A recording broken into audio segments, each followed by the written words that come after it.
Hi friends, അപ്പം ഇന്നത്തെ വീഡിയോയ്ക്ക് എനിക്ക് വലിയ എനർജിയൊന്നുമില്ല. കാരണം ഇന്ന് നന്ദു പോവുകയാണ്. ഇപ്പം നിങ്ങൾ ഈ കണ്ടുകൊണ്ടിരിക്കുന്നത് തലേന്നത്തെ കുറച്ച് വിശേഷങ്ങളാണ്. രാത്രി ആയപ്പോൾ തന്നെ അച്ഛനും അമ്മയും ചേച്ചിയും സിംബ എല്ലാവരും വന്നിട്ടുണ്ടായിരുന്നു. സിംബ ഇപ്പം നടക്കാൻ തുടങ്ങിയിട്ടുണ്ട്. ഇനിയാണ് കണ്ണനുണ്ണിയും സിംബയായിട്ടുള്ള അടി ഇടിയൊക്കെ നടക്കാൻ പോകുന്നത്. പിന്നെ അവർ കളിക്കുന്ന ഗ്യാപ്പിൽ രണ്ടുപേർക്കും ഞാൻ ചോറ് കൊടുക്കുന്നുണ്ടായിരുന്നു. അതാകുമ്പം കളിക്കുന്ന മൂഡിലങ്ങ് കഴിച്ചോളും.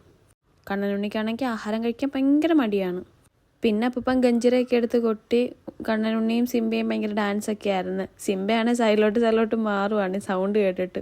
കണ്ണനുണ്ണി പിന്നെ പിടിച്ച് വലിച്ച് അവനെ കൊണ്ടുവരുന്നുണ്ട്. ഭയങ്കര സ്നേഹമാണ് കണ്ണനുണ്ണിക്ക്. അവർക്ക് രണ്ടുപേർക്കും അങ്ങോട്ടും ഇങ്ങോട്ടും ഭയങ്കര സ്നേഹമാണ്.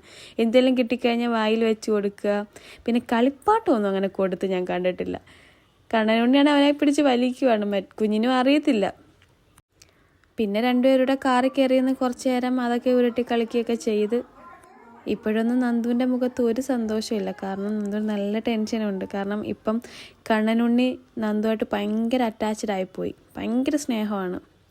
പിന്നെ രാത്രി പുറത്തുനിന്ന് ഫുഡൊക്കെ ഓർഡർ ചെയ്ത് പൊറോട്ടയും ദോശയും ചിക്കൻ കറിയും ചിക്കൻ ഫ്രൈയും പിന്നെ ഇപ്പം ഈ കഴിക്കുന്നത് അമ്മ കൊഞ്ചച്ചാർ ഇട്ടിട്ടുണ്ടായിരുന്നു. അതാണ് ഞാനിപ്പോൾ കഴിച്ചത്. നല്ല ടേസ്റ്റ് ഉണ്ടായിരുന്നു. ഇങ്ങനെ ഈ ഇട്ട് കഴിഞ്ഞാലും കുറച്ചേ ഉള്ളു കൊണ്ടുപോകാൻ. ഇതിപ്പോൾ 1500 രൂപയ്ക്ക് മേടിച്ച കൊഞ്ചാണ്. പക്ഷേ ഇട്ട് വന്നപ്പോൾ ഈ ഒരു കുഞ്ഞു ബോട്ടിലാണ് ഞങ്ങൾക്ക് അവസാനം കിട്ടിയത്. പക്ഷെ നല്ല ടേസ്റ്റ് ഉണ്ട്. ഇതിപ്പോൾ ചേട്ടൻ ചെല്ലുമ്പോഴത്തേക്ക് ഒരാഴ്ചയ്ക്കുള്ളിൽ തീരും. നന്ദൂരാണെങ്കിൽ ചിരിയൊന്നും വരുന്നില്ല. അത് ചിരിക്കാൻ പറഞ്ഞതാണ്. ഇതിപ്പോൾ രാവിലത്തെ വീഡിയോസാണ് നിങ്ങൾ ഈ കാണുന്നത്. നന്ദു ഒന്നും മിണ്ടുന്ന പോലും ഇല്ല, ഒന്നും മൈൻഡ് പോലും ചെയ്യുന്നില്ല. നല്ല വിഷമമുണ്ട്. പിന്നെ ഈ ബാഗ് പാക്ക് ചെയ്ത് വെക്കുന്നുണ്ട്. അപ്പോൾ എനിക്ക് നല്ല വിഷമമായിട്ടുണ്ട്. അങ്ങനെ സമയമായി നന്ദു പോകാനിറങ്ങി. കണ്ണനുണ്ണി ഉറങ്ങുമായിരുന്നു. എന്തായാലും രാവിലത്തെ ട്രെയിൻ ഇപ്പോൾ നന്ദു ബുക്ക് ചെയ്യുന്നത്.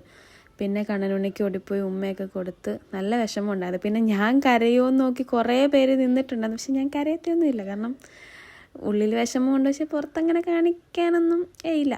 പിന്നെ ഞാൻ അഭിനയിക്കുകയാണ്. എനിക്കെൻ്റെ കുഞ്ഞിൻ്റെ കാര്യത്തിലുള്ള വിഷമം. അവൻ കാരണം നന്ദുവായിട്ട് ഭയങ്കര അറ്റാച്ച്ഡായി. ഇപ്പം ഞാൻ ഇങ്ങനെ അച്ഛനെയും മോനെ ഇതുവരെ കണ്ടിട്ടില്ല. അത്രയും അറ്റാച്ച്ഡായിപ്പോയി. അപ്പോൾ അവൻ്റെ മനസ്സ് വേദനിക്കുമെന്നാണ് എനിക്ക് പേടി. പക്ഷേ കാര്യമായിട്ടൊന്നും പ്രശ്നമൊന്നും വന്നില്ല. രാവിലെ എണീറ്റപ്പോൾ മാളുക്കുട്ടി എന്നും പറഞ്ഞാൽ എണീറ്റത്. അച്ഛാന്ന് വിളിക്കുകയൊക്കെ ചെയ്തായിരുന്നു. പിന്നെ വീഡിയോ കോൾ ചെയ്ത് കാണിച്ചപ്പോൾ അച്ഛന് ടാറ്റ കൊടുക്കുകയും ഉമ്മ കൊടുക്കുകയൊക്കെ ചെയ്ത്. അങ്ങനെ 1 മാസത്തെ അവധിക്ക് ശേഷം നന്ദു തിരിച്ചു പോയി. എല്ലാ പട്ടാളക്കാരെയും ഗൾഫുകാരെയൊക്കെ അവസ്ഥ ഇതൊക്കെ തന്നെ ആയിരിക്കും. ഒരുപാട് വിഷമമുണ്ട്. എന്നാലും നമുക്ക് പോയാലേ പറ്റൂ. അതുകൊണ്ട് കുഴപ്പമില്ല. 2 ദിവസം കഴിയുമ്പോഴത്തേക്ക് ഓക്കെ ആവും. നന്ദുവിന് നല്ല വിഷമം ഉണ്ടായിരുന്നു. അപ്പോൾ ഇനിയുള്ള വീഡിയോയ്ക്കകത്ത് നന്ദു കാണത്തില്ല. അപ്പം നന്ദു വരുമ്പോൾ നമുക്ക് നല്ല വീഡിയോസൊക്കെ ചെയ്യാം. അതുവരെ ടാറ്റാ.